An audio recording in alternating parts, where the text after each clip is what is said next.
Hello and welcome to Foreign Policy Focus. This is episode 91 and I am the show's host, Kyle. The website for the show is foreignpolicyfocus.libsyn.com and the Facebook page is Kyle's Files. Either one of those places, if you go there and share the show, that would be really helpful. Today is quite the significant day for just foreign policy in general because it is the anniversary of 9/11, 2001, of course, the day the planes flew into the Twin Towers in the Pentagon. And that event really, shaped the current landscape that we have in foreign policy right now in the most drastic ways. You could argue that, whatever happened on 9/11, whether you're a truther or not, go whichever way you want. If those planes don't fly on into those buildings on 9/11, then the world looks drastically different today. I guess unless you're going to argue, well, it would have happened at some point. But, it was a huge event and it led to one, not two wars at least, depending on what you want to say, caused the war in Yemen or the war in Libya or the drone war in Pakistan or Somalia, etc. That at least you had the war in Afghanistan and Iraq as pretty direct results of 9/11. I really want to highlight this show, not just on the facts of 9/11 and the wars after it, but really on a certain perspective, and that is going to be this perspective of a millennial like myself. Everybody told me that after 9/11 that I would always remember where I was when I found out the news, and that is absolutely true. I was 10 years old at the time. I was in the living room of the kid whose mom drove us all to school together in the mornings. My parents left for work early, so, head over there, and then the mom drives all of us to school. I think it may be useful just to understand what the, perspective of maybe a 10-year-old was like on 9/11. I remember I was more concerned about going to school late because my friend's mom didn't want to stop watching the news coverage and, was worried about what was going to happen and if we should even go to school that day, rather than really understand what was going on TV. They show these buildings with smoke coming out of them, but the only time I ever seen anything like this, was in a cartoon or in an action movie before, maybe Independence Day. And, it was really impossible for me to comprehend, kind of what happened there. I ended up going to school that day, and at school there, some of the teachers, had the TV on, and some of them were crying because they had friends in New York City. And other teachers were trying to just avoid the subject in general, I guess feeling underqualified or underprepared to try to help a bunch of kids who really have, just don't have the brain functioning yet to comprehend what's going on. I do remember there was very much everybody kind of saying they didn't know what was going to happen next, and, who knows, but maybe the Nets plane is going to crash in St. Louis, Missouri. I remember even one person saying that the Nets target would be the St. Louis Arch, which, this is a student and, he's probably just a couple of years older than me at the time, but still this was kind of what it was like being, that age on that day. By that night, getting home, my parents talked to us about a little bit, but I remember not just really understanding. One of the things I did take away from the day was that Osama bin Laden was a bad guy who did some bad things, and now we were going to have to go to war with them. I didn't understand who them was or where them were, or, even that there was really, what the world was like outside of America. You know about France and the UK and everything, but it's, just the way the 10-year-old brain works. You really don't understand all that stuff. In the days after, there were a lot of moments of silences, a lot of talk about how this is a time America needs to rally together, and things have been going really bad in America up until, September 11th. I don't think the economy was in great shape before 9/11, or maybe it just felt that way in the Midwest, but I remember people in St. Louis and Missouri saying this is, kind of America's chance to turn around and change the course. Of course, this was, more conservative circles, that I, was exposed to. So, that I'm sure after 8 years of Bill Clinton, there were a lot of Republicans who felt like the country, had been going to hell. There was, this vast celebration and this, honoring of the military really started. I remember people going out and enlisting and hearing all these stories about these brave men who saw what happened and, went and joined the military right away, and this was, one of the greatest things ever, and everybody was waving flags. I was a big NASCAR fan, so I remember the whole rest of that NASCAR season. It was a huge deal. The sports games for that weekend were mostly canceled or postponed, I believe. There were a lot of people talking about concerns about, maybe those would be targets for the terrorist nets. After the first few days and the flag waving and everybody coming together and how, we all need to be Americans and be strong, then I remember the worst talk really starting to pick up. Who's gonna pay for this? Who's gonna die? For the, first few days, there was a lot of talk about bin Laden. One of the few true things I actually learned growing up about 9/11 and what happened before it was actually that Bill Clinton had several options, or I guess he was presented with scenarios or opportunities by either the military or intelligence community to kill Osama bin Laden long before 9/11 ever happened. Rightly or wrongly, I guess depending on what you think the, judicial action should be in pursuing a terrorist and somebody who had carried out, bin Laden was responsible for terrorist attacks in different parts of the world up until this point.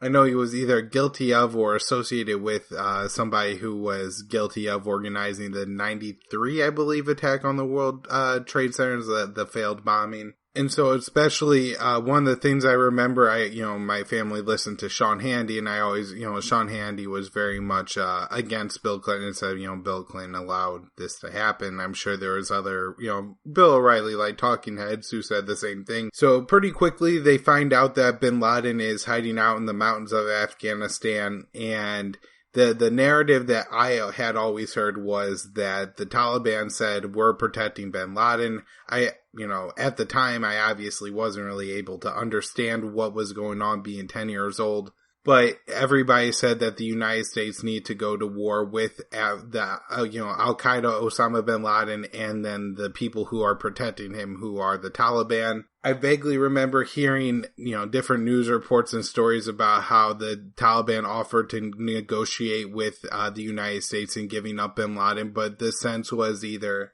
we're not going to negotiate with you, we're going to blow the hell out of you. Anybody who's not just immediately giving us Osama bin Laden, is standing in the way of American justice being carried out and you need to die. Or that the Taliban really weren't serious and this was just a kind of negotiation tactic, right? We get you on the table and meanwhile we sneak bin Laden out the back door to Pakistan. What really happened, and, thanks to Scott Horton's new book, A Fool's Errand, I really understand this story now, which is that on December 7th, I believe, we end up with a situation where at Tora Bora, the United States is hearing bin Laden on the radio. They know he's there. They're bombing the area. They're dropping large bombs on the area. I believe Scott Horton said a 1,500-pound bomb was dropped on the area. But this is Tora Bora, so I believe there's some deep cut cave past there, and but the United States decides not to send in any ground forces.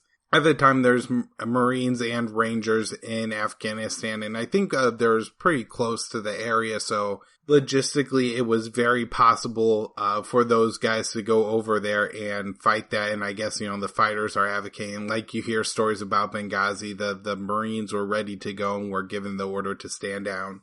Why this happened, there's some people who take the more cynical route that, Dick Cheney or whoever needed bin Laden to be alive to continue to wage the war. If we go over there and we win on day 60 of the war by taking out bin Laden and now it's all over, we're coming home. Well, that's bad for Lockheed Martin and, Halliburton business. But if bin Laden's alive and hiding out in the mountains of Afghanistan like I was led to believe for years and years, well, then you got yourself a recipe for a perpetual war.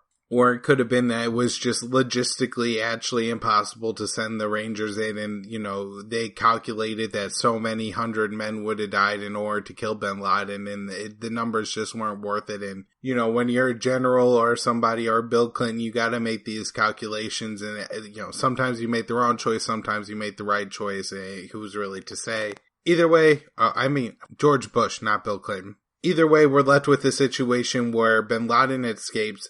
I always remember hearing that all the time growing up, then bin Laden was somewhere in the mountains of Afghanistan when really he was hiding out in Pakistan pretty much the whole time since his escape. And so we end up bombing, what I had always pictured the Afghanistan war being like, was that the United States was just hitting these mountainsides with bomb after bomb after bomb. Because we think, bin Laden's in this cave hole or the other cave hole, or he's hiding out, on this little plateau here, whatever. But that's, not necessarily what was going on. The United States was bombing the Taliban. They were bombing the different, Taliban villages and groups and all this kind of stuff. And I guess, the United States was having trouble finding enemies at times in the Afghan war and was actually just bombing whoever, they took the side of this local village and then that local village has the rival on the other side of the mountain. And so they went over and decided to kill those people, because, they asked the Afghans who they want to kill and that's who they said they want to kill. And so the whole vision that I had of the Afghanistan war was, completely incorrect. And I largely think, it's pretty clear that I was misled. I felt like while I wasn't informed, my family, was fairly informed. My dad watched the news every night and listened to, Sean Hannity's talk show. And we saw all these maps and they showed us pictures of bombs going off on what, we thought to be mountainsides inhabited by bin Laden and Al-Qaeda, but were probably just empty rocks that we were bombing for no reason. One of the things I was always really interesting was just how would they ever know if they killed bin Laden anyways? I mean, they just showed the U.S. Carrying out these airstrikes against the sides of these mountains and, there's explosions and they're saying about bin Laden somewhere in there. And it really made me wonder, like, how would they know if he got hit on the head with a rock and ended up dying, or, if he just ended up dead from some kind of collapse or something? That was always kind of confusing, but like I said, bin Laden wasn't there and they probably knew it. One of the things that I wanted to talk about was what I kind of learned about or talked about in school about the situation. By Christmas of 2001, we're at war in Afghanistan, and the really only thing we talked about in school is sending cards to the troops, sending letters to the troops, doing fundraisers for the victims of 9/11, or in some way trying to, in our smart part of school children, trying to support the war effort. In class, in all my, classes, we never sat there and talked about, the history teacher didn't say, well, this is really important right now, so I'm going to teach you guys about the history of Afghanistan. Since we're at war there, I think it's important that the Russians were just there, and then the UK was there, and then Alexander the Great decided that was a really stupid place to go and conquer. And we never learned about, who actually lives in Afghanistan. I honestly always imagined it was a bunch of bin Laden looking people, but, the Afghanis aren't actually Arabs, and so they're on the other side of Persia from where the Arabs live, which means your complete concept of who is actually over there and what they're doing is wrong. They never talked about, you have the Taliban who are Pashtuns, they never talked about any of this kind of stuff. It was never discussed in school. It was never about, let's teach you about this really important event that's going on in the world. Everybody agreed that 9/11, the war, was a very, very important event, but it could never be discussed in school. And that was, very, very curious. I did go to a public school, so, you might have a different experience at private school. I don't know. I'll also say that there was a consensus, at least in the community I lived in, that the war was a good thing, that the war in Afghanistan was what the country needed. It was bringing the country together. And this is something that Donald Trump alluded to in his speech on Afghanistan, his surge there. And I think in a way he was trying to harness because Bush's poll numbers, I don't think were all that great going into 9/11, and then they spiked up pretty quick. And so I think Trump is gonna kind of miss the terrorist attack that made the whole Bush plan happen, but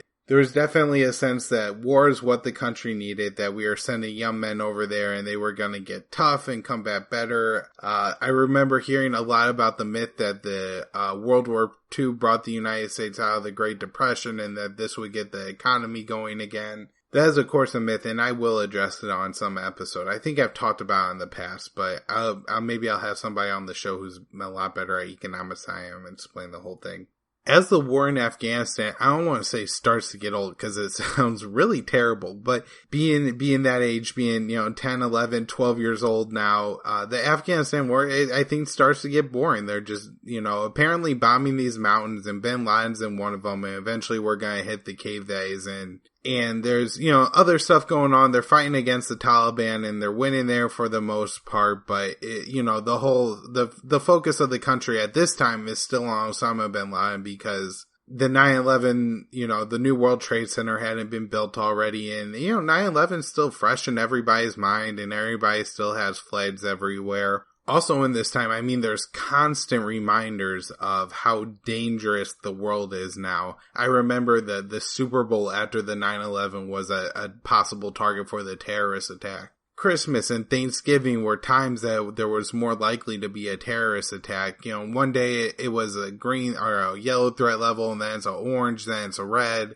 And there's all these things going on. And so I think, no matter what community you lived in, unless you lived in some rural area of the country, at some point in time, there was some kind of threat against something that was going on in your state or involving you. I think, anyways, everybody was scared, and I think it was very designed and manipulated by the government to be. By the time 2003 rolls around, I remember there just kind of being a consensus against Iraq, and I never really understood what the difference between Iraq and Afghanistan was, other than that Iran was in the middle. But other than that, these were all Muslim countries, and apparently all the Muslim countries were banned. We had to go to war with them. And I guess that's what I want to talk about next, is how I would say, from 2001 to 2003, the fear wasn't necessarily against the Taliban or Al-Qaeda or Osama bin Laden, but just Muslim people in general. I think part of this was that constant fear of terrorist attacks meant you had to be kind of on edge, just because if you ever saw a Muslim anywhere, then there may be a terror attack. Now, I grew up in St. Louis, Missouri, and this, at least the part of the city the county I grew up in, there was a very large population from Bosnia, Serbia. And these people were, by and large, lighter-skinned white people who also happened to be Muslim. And these people, were never considered a threat, although they were Muslim. It was just kind of the Arab-looking Osama bin Laden, Saudi Arabian guys that were the threat. And it really took it and transformed the whole, like I was saying, fear against Osama bin Laden into just a fear of Muslim people. You always had to be on guard because you never knew when the next brown-skinned person wearing a funny hat was going to blow himself up somewhere. And so this leads to a situation where Americans feel they cannot be safe unless the Muslim world is under control. And apparently there's this guy named Saddam Hussein, who's this Muslim guy, and I never really understood why Saddam Hussein didn't dress like Osama bin Laden. But either way, they were both these really bad Muslim dudes, and we had to go and we had to kill them all. And again, we go to school, and in the build up to Iraq, there's a large build up there. There's plenty of time for somebody to make some kind of attempt to educate the children and say, look, here are some pictures of Iraqi kids. They're not all these dudes wearing different headdresses and all this other kind of stuff, and they're not dangerous. But nobody ever took their time to say that. It was always, we're on threat level orange or we're on threat level red, and we're doing all these new drills in the classrooms to hide in case some terrorist comes, whatever else. When it came to the Iraq war, this was supposed to be easy. I remember everybody around us saying that, the first George W. Bush whooped them in the early 90s, and we were going to do it again, and we were going to march in and out of Iraq, absolutely no problem whatsoever. And that absolutely didn't happen. We really got bogged down in the war in Iraq, just like in Afghanistan. But the two wars together, and I think especially the war in Iraq did this a little bit more than the war in Afghanistan. That is just, it generalizes fear of the Muslim people. Now we weren't just fighting them in Afghanistan, we were fighting them all over the Middle East.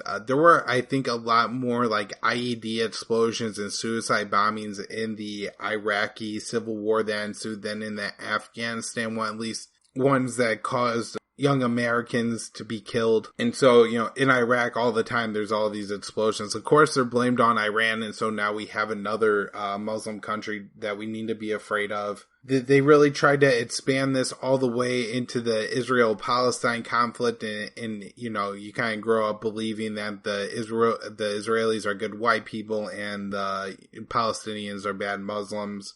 And so this whole real culture has created a fear against Muslim people. And this is what I, you know, got growing up. It's not like I was making active choices to say, boy, I really want to hate Muslim people. And my parents weren't bad people either. It was just, you know, this is what happens when you're a kid and you see every day that, you know, there's an orange threat level and I gotta be scared that the next terrorist attack is gonna result in my parents or my brother getting blown up, and that the enemy is always these Muslim people. This is what you get when you wage a war that lasts so long and takes so much time. Now, by the time, you know, I turn 18, 19, I get some brain cells, and by 2010, I was a libertarian, and I realized at the very least that we shouldn't have gone into Iraq after 9/11. Maybe the Afghanistan war was okay, because we did have to get that real bad guy, Bin Laden, but, you know, starting to understand the situation that was going on, that you didn't have to be scared of Muslim people, that not every Muslim person is going to blow themselves up around you. But I think for a lot of people, that realization either hasn't come or won't come. And that's just because as a kid, you're indoctrinated to be afraid. And whenever you're indoctrinated to be afraid of a certain population, it really doesn't go away. I know I've had a lot of people that I knew in school enlist. Some of them, I know, I didn't know personally anybody who, you know, went overseas and died, but I had family members and friends who lost, you know, friends in that way, and it was always really hard, and it always really hit the community hard. And the message I guess I continue to get, and I feel like the nation as a whole continued to get, was that the Muslim people just need to act right, and then we'll leave them alone. It's that they're blowing themselves up. It's that they're setting IEDs on the side of the road. It's that the Muslim people are continuing to attack us, not the other way around. Now, if in history class, if they had said, you know, look, this is the other perspective. This is what the Muslim people feel like. They feel like that since Madeleine Albright said it was okay for 500,000 Iraqi children to die, that there's a few, you know, crazy people over there who are willing to kill us because of that. And that in the, you know, Iraqi civil war, these were guerrilla war tactics. You know, every insurgency has to use them,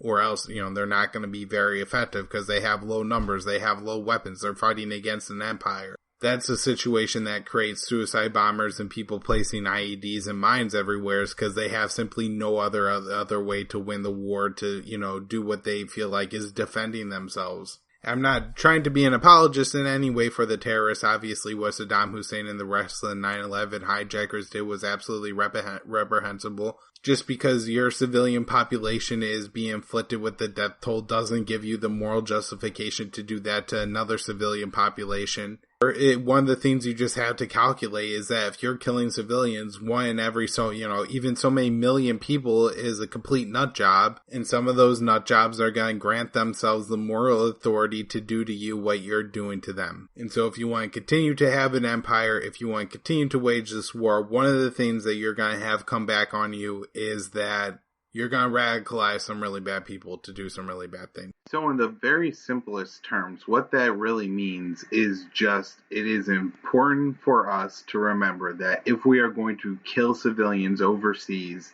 that is going to make some small percentage of people do irrational things, including trying to kill civilians in the United States. It's unfortunate. I wish it wouldn't happen.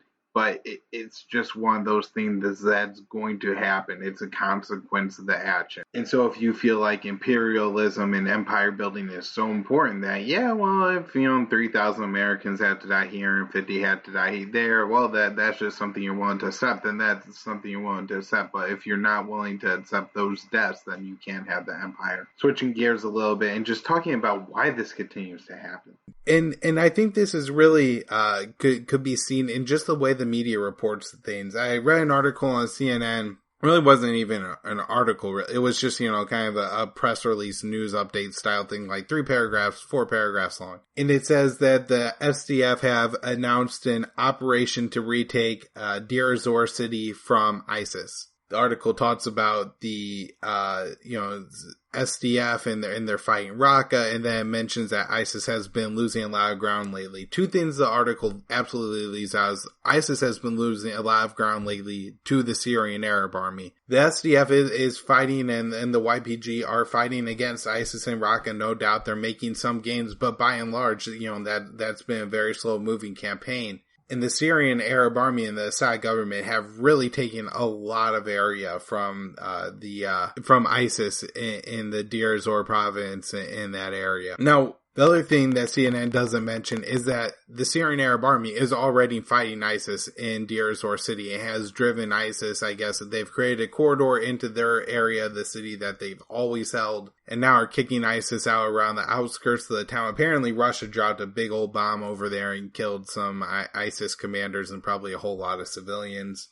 But the CNN article completely leaves this out. Now, I would think that if anybody is interested in even having the most basic understanding of what's going on in Syria, if the SDF announced they're going to launch an operation in a city where the Syrian Arab Army is already active and working to defeat ISIS, that seems like an awfully big conflict looming. And if I'm somebody, that's just something I'm going to mention. I'm not just going to say, that ISIS is losing territory and leave it at that. And I think leaving off those big things, like leaving off what Madeleine Albright said, leaving out the fact that Bill Clinton continued to bomb Iraq throughout his term in office, and what George Bush doing wasn't new and surprising by going into Iraq. And that, Bill Clinton didn't leave Iraq alone, and that's not why it was a lawless place. It was because of, and it's not that Bill Clinton left Iraq alone, which, is what you were told leading up to the Iraq. And so all these partial truths are just as bad as outright lies and lead people to really stupid conclusions, that I myself believed growing up. All of these lies are dangerous. I don't think it's a grand conspiracy, although I once did. I don't think 9/11 was necessarily a full-blown conspiracy. I don't think George Bush knew about 9/11. I think as deep as the conspiracy may go is some Saudi involvement in there, in that, Prince Bandar probably duped President Bush a little bit and maybe misled Bush on some things, and that helped to lead to 9/11. But in general, I don't see any real, U.S. involvement in 9/11 or anything like that. However, no matter what, the way they exploited 9/11 and then went into Afghanistan and then used that to go into Iraq was just as bad as, had they done 9/11, really doesn't matter, morality-wise, because what they did, post 9/11 and how they used it was absolutely atrocious and awful. You really had this great uprising of American spirit, and initially, like I say, it was driven towards charity. It was driven towards everybody looking to help everybody out and protect people, and that was manipulated into hate and fear of the Muslim people. And that's absolutely terrible and atrocious, and it could have been so much different, but it wasn't. And we've stayed there for a very long time, and now the money's there. If we end the wars in Afghanistan and Iraq, a lot of people are going to lose a lot of money, and a lot of people have gotten very rich off the wars, and so they know how to bribe the right congressman to get things done. And it looks like a point now where we're pretty much stuck until, hopefully, I guess the empire dies better than any other kind of collapse or anything like that. So, yeah, leave it there. Those are my thoughts and my personal experiences of 9/11 and then the years afterwards. I hope it kind of maybe enlightens it for those of you who are either older and, view 9/11 from the eyes of an adult, or those of you who are younger and have no memory of 9/11.